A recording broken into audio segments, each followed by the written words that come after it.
Hello students, I am Neena Jindal, lecturer physics, Government Senior Secondary School, Multi-Purpose, Ludhiana. Today my topic is dispersion of light and rainbow, which is from the chapter 9, unit 6, optics and waves.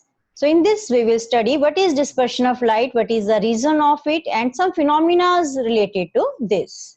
So in next slide we will study what is dispersion of light. So you see this diagram.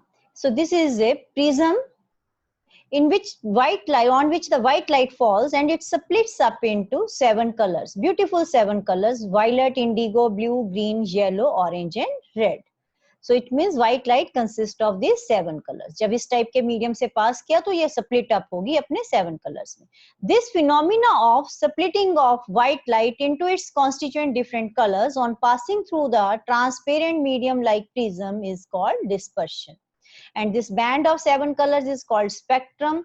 आपको colors पता चल गए: violet, indigo, blue, green, yellow, orange and red, and they are recollected by the name Vibgyor.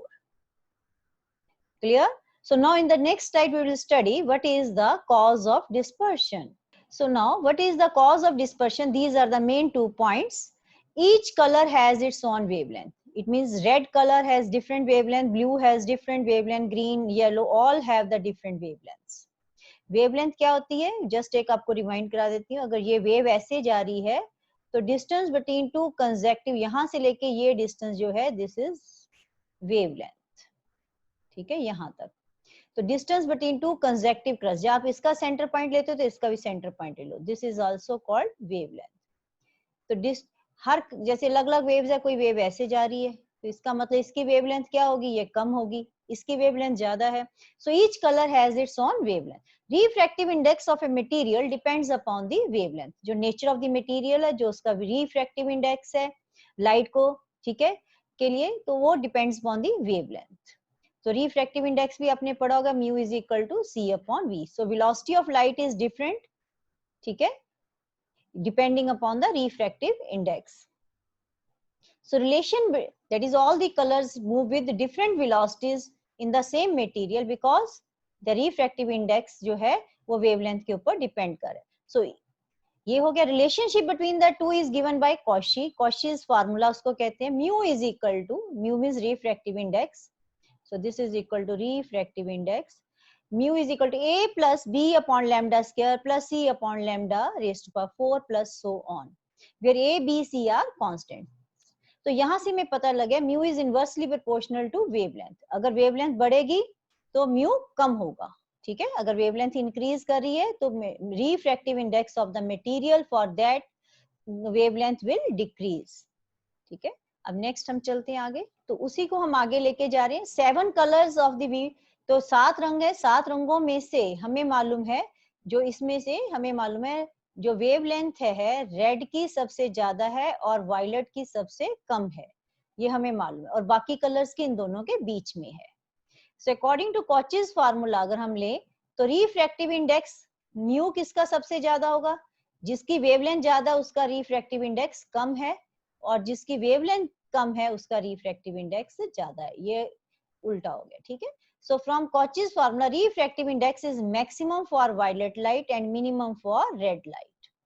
So for prism of small refracting angle, दो फार्मूले prism formulas. For small refracting angle, angle ये होता है A वाला, the angle of deviation is given by this formula. So mu is equal to, mu is the refractive index, delta is the angle of deviation. ठीक है, delta क्या है? Angle of deviation. So this is mu minus 1 into a. इसका मतलब जिसका mu ज्यादा है तो उसके लिए angle of deviation भी ज्यादा है. तो as mu of the red is less than the mu of the violet, it means delta for the red is less than the delta for the V. It means angle of deviation for red color is less, violet के लिए ज्यादा है. So therefore the refractive index of the material is different for different colors. ये हमने अभी study किया. And it is maximum for violet light and minimum for red light. Therefore angle of deviation according to this equation, delta V is greater than delta R आ गया. इसका मतलब जिसकी angle of deviation means bending ज्यादा होगी. तो bending किसकी ज्यादा है? violet light की. ये देखो इतनी ज्यादा bend होगी ये violet light, और red light सिर्फ इतनी bend हुई है. ठीक है. So angle of deviation means bend कितनी की लाइट, ये सीधी लाइट जा रही थी, ये लाइट सीधी जा रही थी, इससे कितना बेंड कर गई उसको हम एंगल ऑफ डेविएशन बोलते हैं. सो वायलेट लाइट सबसे ज्यादा डेविएट कर रही है, रेड लाइट सबसे कम कर रही है. अब हम इसमें नेक्स्ट टॉपिक पढ़ेंगे एंगुलर डिस्पर्शन. अब हमारे पास एंगुलर डिस्पर्शन आ गया. अब आपने देख लिया कि ये प्रिज्म है, ये सारा देखा, दिस इज द, ये व्हाइट लाइट सनलाइट है. अगर ऐसे सीधा निकल जाती अगर प्रिज्म ना होता तो वायलेट लाइट यहां तक डेविएट कर गई, ये सारा angle of deviation for violet light आ गया. रेड कलर ये रहा तो इसकी एंगल ऑफ डेविएशन ये होगी रेड कलर.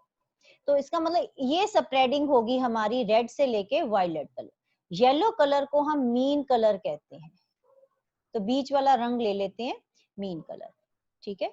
तो delta r and delta v are the angles of deviation for red and violet colour. Then angular divergence, तो एंगुलर डाइवर्जेंस कितनी, इन दोनों को पीछे ले जाओ तो थीटा आ जाती है. Angular divergence of transmitted beam, ठीक है, is delta we minus delta are. Here it is denoted by theta. ठीक है. सो इट इज डेल्टा, इस थीटा को निकालना तो ये हो जाएगा ये बड़ा एंगल, और ये छोटा एंगल इसमें से निकाल दोगे तो ये वाला एंगल आ जाएगा. So this angle is theta, delta V minus delta. This angular divergence is also called angular dispersion. It is denoted by here theta. So it is the difference between the angles of deviations for two extreme colors. ठीक है, delta V minus delta R. So आपके पास आ गया theta is equal to delta V minus delta R. ठीक है. और इसमें जो angle of deviation, ठीक है, अब डेल्टा V का फॉर्मूला क्या है, येलो को क्या कहते हैं, mean colour. So angle of deviation for yellow को हम डेल्टा वाई लिख देंगे. इसने डेल्टा लिखा है, इसको डेल्टा वाई भी लिख सकते हो. तो delta we is equal to, ये हमने म्यू फार्मूला क्या था, delta is equal to mu minus 1 into A. अगर वी लिखेंगे तो इस सबके पैर में वी आ गया, तो delta we is equal to mu we minus 1 into a. Similarly delta r is equal to mu r minus 1 into a. Therefore, angular dispersion is equal to, इन दोनों को सब्ट्रैक्ट करोगे तो ये बन जाएगा mu v minus mu r into a. So here a is the angle of prism. It means angular dispersion depends upon nature of the material and angle of prism. I hope ये clear है आपको सब. ठीक है. अब next में मैं आपको येलो कलर के बारे में बताऊंगी. तो overall deviation of the light beam, जैसे आप अलग अलग स्पीड से आ रहे हो तो एवरेज स्पीड पूछ लेते हो, तो आप उसको निकाल दो, कभी 40, कभी 30, कभी 40, कभी 35. तो अब जनरल आप कह दोगे कि मैं 40 की स्पीड पे आया हूँ. तो overall deviation of the light beam is measured by the deviation of yellow light. तो एवरेज जो हम अगर बताएं ओवरऑल क्या है, जो येलो लाइट की डेविएशन है दैट हम उसको लेते हैं overall deviation of the light. तो येलो लाइट को मैंने पहले ही बताया क्या कहते हैं, mean light. So deviation of yellow light is roughly the average of all the deviations. So this deviation is called mean deviation. तो इसको mean color कहते हैं, mean deviation कहते हैं जो इसकी deviation है. और refractive index for this is called mean refractive index. So delta y हम कैसे देते हैं, delta v plus delta r divided by 2. Similarly, mu for y can be written like this, mu v plus mu r divided by 2. तो ये हमारा आ गया आपका yellow colour के बारे में बता दिया. अब next topic is your dispersive power. ये डेफिनेशंस ही उससे related. It is defined as the ratio of angular dispersion to mean deviation. So omega is equal to angular dispersion to mean deviation. So omega is equal to theta by delta. Theta क्या था आपका, delta we minus delta r divided by delta. Delta means delta for y. अब इनकी values put कर सकते हैं, हमने पीछे किया अभी. ये delta we minus delta R किसके इक्वल आ गया, mu we minus mu R into A, जो एंगुलर डिस्पर्शन निकाला है हमने. और ये mu Y minus 1 into A आ गया. ए से ए कैंसिल हो जाएगा आपका, तो ये वाला फॉर्मूला रह जाएगा. So from this we see that dispersive power depends only on the nature of the material, does not depend upon the angle of prism. ठीक है. और एक चीज ये भी देखिए, इसके ऊपर ये भी ऊपर भी म्यू है नीचे भी म्यू है. So it is dimensionless. It is dimensionless, has no units. तो इसके पास कोई यूनिट्स नहीं है.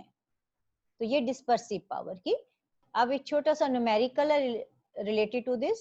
Find the dispersive power of the flint glass. The refractive index of the flint glass for red, yellow, violet light are this one 1.613, 1.620 and 1.632 respectively. ये values दी हुई है, आपको dispersive power का फार्मूला मालूम है, अभी हमने किया है, इनमें इनकी वैल्यूज पुट करो, you will get the answer. तो सिंपल है, जिसको नहीं पता होगा तो वो नहीं दे सकता. एक हमने यहाँ पे it has no units, it is dimensionless, ये भी पता चलता है. So next topic is your rainbow. The most charming example of chromatic dispersion of white light is rainbow. That is, ये आपने अगर देखना हो कि white light splits up into 7 colors, तो वो हम नेचर के अंदर देखते हैं, रोज बारिश के बाद आप बच्चे ऑब्जर्व करते हैं, तो उसको हम क्या मोस्ट चार्मिंग है, बड़ा खुश होकर हम रेनबो देखते हैं. ठीक है, so most charming example of chromatic dispersion of white light is rainbow. It is the spectrum of sunlight in nature. ये बनता किससे? सनलाइट से बनता है. कब बनता है? जब आप बारिश होके हटती है तो स्मॉल ड्रॉपलेट्स आफ्टर रेन, ठीक है, small water droplets remain suspended in the air. These small droplets act as tiny prisms. छोटे छोटे प्रिज्मों की तरह ये एक्ट करते हैं. These small water droplets act as tiny prisms. So when sunlight falls on them, तो सनलाइट के साथ क्या होता है? रिफ्रैक्शन होती है. It suffers refraction, total internal reflection and dispersion. 3 phenomena इसके साथ होते हैं before it comes out of it. ठीक है, तो उसके बाद 3 फिनोमिना के कारण बेसिकली क्या बनती है? रेनबो बनती है. So when sunlight falls on this water droplet suspended in air during और after the rain, it suffers refraction, total internal reflection and dispersion. तो हम अलग अलग देखेंगे कैसे बनती है, ये आगे देखेंगे. मेन इसका ये 3 है, भी 3 फिनोमिना इसके अंदर होते हैं, इसके कारण ये रेनबो बनती है. इसको देखने के लिए क्या कंडीशन चाहिए? Your back should be towards the sun और वाटर ड्रॉपलेट्स अंडरस्टूड है आपके सामने होने चाहिए. And then one can see 2 rainbows. आपको 2 रेनबोज दिखाएंगे, one inside the other. Inner one is called primary rainbow and the outer one is called secondary rainbow. तो एक रेनबो ये दिखाई दे देगी, एक रेनबो है, उसके बाद आपको ये सेकंड रेनबो दिखाई देगी. ये प्राइमरी है, ये सेकेंडरी है. तो इसमें वायलेट अंदर होता है, रेड बाहर होता है. इसमें रेड अंदर होता है और वायलेट बाहर होता है. ये ब्राइटर होती है और ये फेंट होती है. आगे जाके स्लाइड में आपको डायग्राम दिखाएंगे तो ये क्लियर. तो primary rainbow is brighter then the secondary one. तो ये ज्यादा ब्राइट होती है, ये फेंट हो जाती है. आप देखना भी बारिश वाले दिन.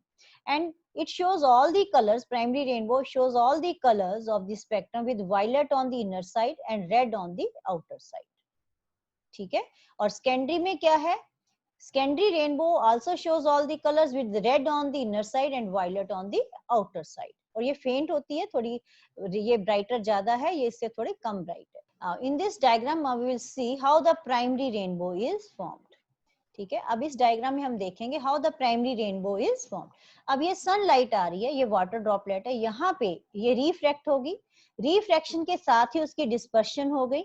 डिस्पर्शन में ये 2 कलर्स आए, रेड एंड वायलेट दिखाए. वैसे 7 रंग आएंगे, हमने 2 कलर्स लेके किया है काम.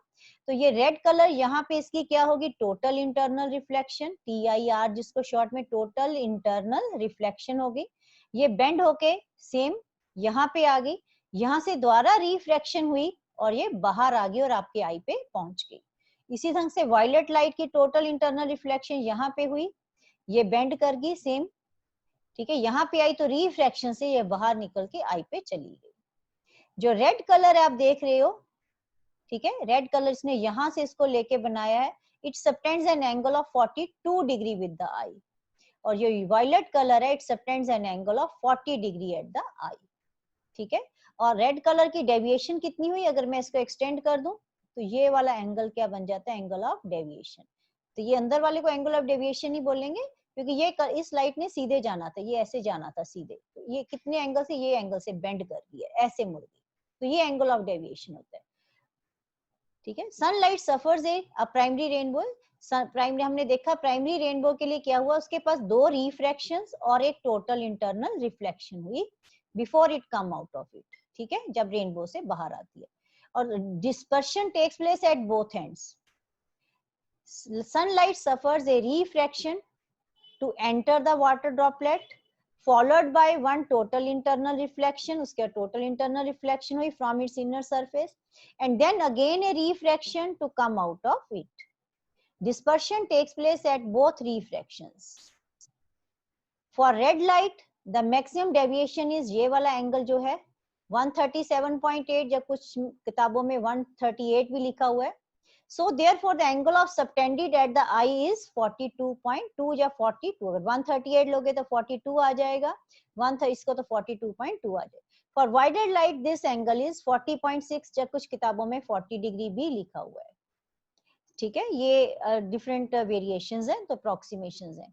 For though other colors it is in between these two. ये एक्सट्रीम कलर्स के लिए हो गया, तो बाकी कलर्स की जो है वो डेविएशंस अलग अलग एंगल से होगी. They will subtend different angles between these two colour. 42 and 40 के बीच में अलग अलग एंगल सबटेंड करेंगे और हमारी आई के अंदर एंटर करेंगे. So primary rainbow shows all the colours of the spectrum with red on the outer side and violet on the inner side, क्योंकि वायलेट का कलर कम है. So this was all about your rainbow, primary rainbow. अब हम study करेंगे secondary rainbow. So secondary rainbow में क्या होता है? This is the diagram for secondary rainbow. तो ये सनलाइट आ रही है, दिस इज द सनलाइट. ठीक है, ये सनलाइट है जो ब्लैक से शो की हुई है. इसकी ये रिफ्रैक्ट करके अंदर आई और इसकी डिस्पर्शन शो कर दी है. डिस्पर्शन के साथ ही हमने यहाँ पे ये देखो, ये रेड लाइट आई, टोटल इंटरनल रिफ्लेक्शन होगी इसकी. यहाँ पे टोटल इंटरनल रिफ्लेक्शन होके यहाँ पे गई, फिर इसकी टोटल इंटरनल रिफ्लेक्शन होगी और उसके बाद यहाँ पहुंची और रिफ्रैक्ट करके बाहर आ गई at an angle of 50 degree at the eye. तो इसका मतलब जो सेकेंडरी रेनबो है, it suffers 2 refractions and 2 total internal reflections. ठीक है, inside the rainbow. Secondary rainbow is formed by the sun rays which suffers 2 total internal reflections from the inner surface of the water droplet before coming out of the drop. So drop से बाहर आने से पहले वो 2 total internal reflections होती हैं. So overall अगर हमने लिखना, we can write down sunlight suffers 2 refractions and 2 total internal reflections from its inner surface before it come out of it. Dispersion takes place at both ends. ठीक है, तो इसका मतलब सेकेंडरी रेनबो में क्या हो रहा है? 2 रिफ्रैक्शंस, 2 टोटल इंटरनल रिफ्लेक्शंस. ठीक है, before it comes out, and dispersion takes place at both the refractions. In this आप देखोगे रेड कलर कितने एंगल पे जा रही है? 50 डिग्री, और वायलेट कलर जा रही है 52 डिग्री पे. कई किताबों में इसको 54, आप तो इसको 50 और या 52 भी लिख सकते हो. ठीक है, डिफरेंट एंगल्स दिए हुए हैं. तो ये आपकी होगी. तो in order of the colour is, इसमें ऑर्डर, ये रेड का कलर कम है तो it means red is on the inner side and violet is on the outer side. तो ये इसका स्पेक्ट्रम बन गया. It is fainter than the primary, और इसमें रिवर्स हो गया ऑर्डर, रेड इनर और वायलेट आउटर पे आ गया. और ये साथ में प्राइमरी का दिखा हुआ है, इसमें दिखा हुआ है 1 total internal reflection. So now in this diagram you can see, मैंने बोला था आपको नेक्स्ट स्लाइड में दिखाएंगे, ये आपको जो रेनबो है it is observed in the form of concentric circular arcs, जिनका सेंटर सारा कॉमन है. Concentric circular arcs. ठीक है, कंसेंट्रिक सर्कुलर कर्ल्ड आर्क्स बोल सकते हैं. It appears in the form of concentric circular arcs. ठीक है, it appears in the form of concentric circular arcs. तो ये हम देखते हैं, ये प्राइमरी है और ये सेकेंडरी है. देखो इसमें वायलेट इनर है, रेड बाहर है. इसमें रेड अंदर है, वायलेट बाहर है. ठीक है, ये फेंट है और ये ब्राइट है. और एक कंप्लीट रेनबो देखनी हो, पूरा कंप्लीट सर्कल देखना हो, तो वो हम एलिवेटेड पोजीशन से देख सकते हैं, such as from an aeroplane, as I will show you in the next slide. अब नाउ इस स्लाइड में आप देख सकते हो ये पूरा का पूरा सर्कल नजर आ रहा है. ठीक है, ये प्राइमरी और ये सेकेंडरी हल्का मध्यम नजर आ रहा है. तो दिस वाज योर, मतलब कंप्लीट रेनबो है आपका, जो इसका पूरा आप देख सकते हैं, पूरी कंसेंट्रिक सर्कुलर आर्क नहीं दिख रही, पूरा सर्कल नहीं दिखाई दे रहा है. So next is your scattering of light. So it is the most beautiful phenomena. The most beautiful phenomena like blue color of the sky, sun looks red at the time of sunrise and sunset, white color of the clouds can be explained in terms of scattering of light. So scattering of light होता क्या है कि when sunlight passes through the earth atmosphere, when sunlight passes through the earth atmosphere, तो it gets scattered by large number of molecules. ये दिखाए sunlight आ रही है, तो molecules जब इसको strike करते हैं इसके साथ molecules के साथ, then it gets scattered in all the directions. See? So we basically it is change in the direction of light. So Lord Rayleigh is the name of the scientist who first of all dealt with this scattering of light from air molecules. So according to him, तो उसने दिया कैसे इसको study करेंगे, intensity of the scattered light, मतलब कौन सी light कितनी ज्यादा स्कैटर करेगी. Intensity of the scattered light varies inversely as the fourth power of wavelength. तो हर कलर अलग अलग इंटेंसिटी से स्कैटर करेगा. रेड कलर की स्कैटरिंग और ढंग से होगी, येलो की और ब्लू की और. सो intensity of the scattered light, ठीक है, स्ट्रेंथ कितना फैलेगा वो. सो रेले स्कैटरिंग लॉ एक अब हमने देख लिया कि I is inversely proportional to fourth power of wavelength. So Rayleigh scattering law is valid only if, इसके ये कंडीशन है, if the size of the scattered particle is very very small as compare to the wavelength of light. तो size को बहुत particle का छोटा, तब ये वाली होगी कि अगर वेवलेंथ कम है तो वो ज्यादा स्ट्रांगली स्कैटर होगी, अगर वेवलेंथ ज्यादा है तो वो कम स्कैटर होगी. ठीक है. So size of the scattered particle अगर लार्ज हुआ तब ये लॉ वैलिड नहीं है. देन क्या होगा, then this law is not valid, then all the wavelengths are scattered equally, सब इक्वली स्कैटर कर जाएंगे. ठीक है. अब नेक्स्ट देखते हैं. So now we will study the applications of scattering of light. So blue color of the sky. This is due to scattering of sunlight. ठीक है. तो इसको फिनोमिना कोई सिंगल लाइन में आ जाए, it is based on which phenomena? It is based on the scattering of sunlight. तो ये देखो sunlight आ रही है, तो यहाँ जब अर्थ एटमॉस्फेयर में एंटर की, then it gets scattered by large number of molecules present in the earth atmosphere. Upper atmosphere, size of the molecules is small as compared to the wavelength of light. So they follow Rayleigh's scattering law. ठीक है. तो Rayleigh scattering law यहाँ पे valid है. So according to this, intensity of the scattered light is inversely proportional to the fourth power of wavelength. So as the wavelength of the blue color is least and that of red color is maximum. Blue का मतलब मेरा violet, indigo, yellow, violet, indigo, blue तीनों के साथ है क्योंकि smaller wavelength से है. तो रेड ऑरेंज ये हायर वाली आ गई. तो as the wavelength of this is least and the red is maximum. तो according to this Rayleigh scattering law, I is proportional to 1 upon lambda raised to power 4. The blue color is scattered much more strongly than other colors. So therefore जो colour ज्यादा फैल गया, इधर उधर सारा जाके फैल गया, तो जिधर भी आप देखोगे आपकी आंखों में वही कलर एंटर करेगा. तो जो कलर एंटर करेगा वही का कलर हमें दिखाई देगा. So sky appears blue in this case. ठीक है. अगर कोई एटमॉस्फेयर ना होता तब हमें ये स्काई कैसा नजर आना था, ब्लैक, क्योंकि कोई लाइट स्कैटर ही नहीं करनी थी. स्कैटर करके आपकी आंखों में, अब यहाँ पे खड़े हो आपको सन तो दिखाई देगा लेकिन बाकी कलर नहीं दिखाई देगा. यहाँ से कुछ स्कैटर होके आपकी आंखों में नहीं आ रहा. Then sky will appear black if there is no atmosphere. So why clouds are white in color? अब नेक्स्ट क्वेश्चन है. So clouds जो होते हैं नीचे वाली हाइट पे होते हैं, लोअर हाइट पे होते हैं. इसका मतलब जो स्कैटरिंग होती है वो नीचे वाले एटमॉस्फेयर से होगी. नीचे वाले एटमॉस्फेयर में एक अपर एटमॉस्फेयर हो गया, वहां तो जो साइज ऑफ मॉलिक्यूल्स है स्मॉलर है than the wavelength of light. पर जो लोअर एटमॉस्फेयर है वहां पे जो साइज ऑफ मॉलिक्यूल्स है, वहां पे वाटर ड्रॉपलेट्स आ गया, डस्ट पार्टिकल्स आ गए, तो इनका साइज वेवलेंथ से ऑफ लाइट से बड़ा है. Their size is very very large as compare to wavelength of light. So therefore Rayleigh scattering law is not valid here. तो दे स्कैटर, इट मींस अगर यहाँ पे वैलिड नहीं है, all the colours are scattered equally. So सारे colours equally scatter कर जाते हैं, द्वारा मर्ज होके हमें क्या देंगे, they give us sensation of white light. तो हमें व्हाइट लाइट लगती है तो हम कहते हैं clouds are white in colour. So sun looks red at the time of sunrise and sunset. तो इसका भी सेम है. This is due to scattering. When sun during the time of sunrise and sunset sun is near the horizon. तो जब therefore sunlight has to cover larger distance of the atmosphere. बहुत ज्यादा जो blue colour है वो scatter हो जाता है, लोअर वेवलेंथ सारी स्कैटर होके अवे हो जाती हैं. तो सनलाइट के अंदर ज्यादातर कौन सी रहती है, longer wavelength, that is red orange. ठीक है. तो जब हम देखते हैं इसको, यहाँ पे ऑब्जर्वर देखता है तो उसको क्या दिखाई देगा, जो लाइट उसके पास होगी अंदर एंटर करेगी, उसकी आंखों में कौन सी एंटर करिए, जो लीस्ट स्कैटर्ड है। लीस्ट स्कैटर्ड कौन सी है, वो रेड कलर है, तो वो कहेगा sun is red at the time of sunrise and sunset. ठीक है, तो लाइट एंटर्स वो तो ठीक है, ब्लू लाइट ज्यादातर स्कैटर भी हो जाती है। तो ये आपका आ गया why sun looks red at the time of sunrise and sunset. So I hope you may have understood. Stay home, stay safe. Thank you.